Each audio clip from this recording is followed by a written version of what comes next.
ঢাকার ধামরাইয়ে টানা বৃষ্টির কারণে লোকসানের মুখে পড়ছে পেঁপে চাষিরা। অতিরিক্ত বৃষ্টির কারণে গোড়ায় পানি জমে পচন ধরে মরে যাচ্ছে পেঁপে গাছ। অনেক বাগানের গাছের পাতা হলুদ বর্ণ ধারণ করেছে। বৃষ্টিতে একদিকে মরছে গাছ, ফলন কমছে, অন্যদিকে পেঁপের দাম কম। এতে আর্থিকভাবে ব্যাপক ক্ষতির সম্মুখীন হচ্ছে চাষিরা। অনেক স্বপ্ন থেকে নিজের 52% জমিতে 70,000 টাকার ঋণ নিয়ে পেঁপে চাষ করেছিলেন রোয়ারি ইউনিয়নের ফিরিঙ্গা গ্রামের মোহাম্মদ আলী। সেই স্বপ্ন অতিরিক্ত বৃষ্টিতে ধূলিসাৎ হয়েছে। গাছে ফলন আসার আগেই গোড়ায় পানি জমে পচে মরে গেছে গাছ। যেগুলো বেঁচে আছে সেগুলোতেও ফলন নেই। যতটুকুই বা ফলন আছে তার আবার বাজারে দাম নেই।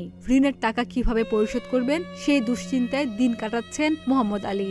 52% জায়গা করছি, সব বৃষ্টিতে মারা গেছে।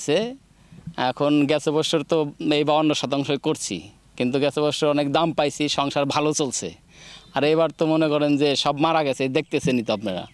এবার ভালো চলতে পারতেছে না সংসার, অনেক ক্ষতিগ্রস্ত হয়েছি। যা টাকা পুঁজি ছিল এটাখানে খাটাইছি, এগুলো সব লস। সরকার যদি আমাদের কিছু সাহায্য করে তাহলে হয়তো আমরা একটু ভালো চলতে পারুম। এই হলো আমার কথা। মোহাম্মদ আলীর মতো আরেক পেঁপে চাষি আব্দুল মান্নান, তিনিও 32% জমিতে 35,000 টাকা খরচ করে পেঁপে চাষ করেছিলেন। আমি এক পাখি জায়গা বুনছিলাম, মোট পয়লা বেশি 700, পরে বেশি হলে 3,000 টাকা। এখন সম্পূর্ণ গাছই নষ্ট হয়ে গেছে। আমার অন্তত 20-30,000 টাকা খরচ হইয়া, এখন আর এই গাছগুলো আর বেচা যাইব না।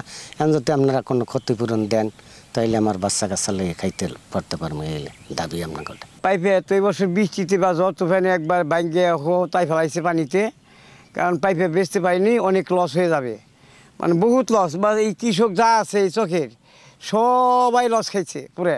যদি আমাদের এর ক্ষতিপূরণ সরকার দিত তাহলে আমরা কৃষকরা বাঁচতাম এই পেঁপে ক্ষেত বা এই ফসল আদির। আমার পাশে পেঁপে ক্ষেত আছে, আমি পেঁপে ক্ষেত করছি। তারপরে বৃষ্টিতে অনেক ক্ষতি করছে। গত বছর থেকে এবার দাম নাই, দাম কমে গেছে। দাম নাই এবার, খুব দাম কম, দাম খুব কম।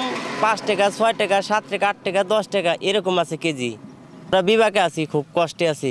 আগস্টের টানা বৃষ্টিপাতে জলবদ্ধতায় ধামরাইয়ের ফরিঙ্গা, খরারচর, আটিমাইঠান, সুরঙ্গ, চর সুরঙ্গ এলাকার পেঁপে বাগানে ব্যাপক ক্ষতিগ্রস্ত হয়। অন্যদিকে টানা বৃষ্টিপাতে জলবদ্ধতা রোধে পেঁপে গাছের গোড়ার মাটি সহ পানি নিষ্কাশন ব্যবস্থা করার পরামর্শ দিলেন কৃষি কর্মকর্তা। কৃষক শুধু পেঁপে না, বর্ষার এই বৃষ্টির কারণে কৃষি যেহেতু আমাদের খোলা মাঠে থাকে, এক্ষেত্রে সব ফসলই আমাদের আক্রান্ত হয়।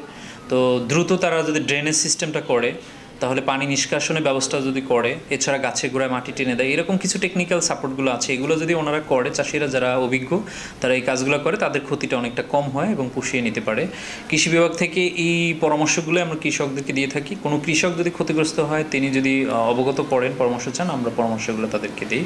এছাড়া কোন জাত সে চাষ করবে, কোন জাতটা সহনশীল এই আবহাওয়ার সাথে, সেই বিষয়ে পরামর্শগুলো দিয়ে থাকি। এবছর ধামরাই উপজেলায় 135 হেক্টর জমিতে পেঁপে চাষ করা হয়েছে, যার মধ্যে অনেক বাগানে পেঁপে গাছ ক্ষতির সম্মুখীন হয়েছে। খাদিজা নিপা, প্রতিদিনের বাংলাদেশ।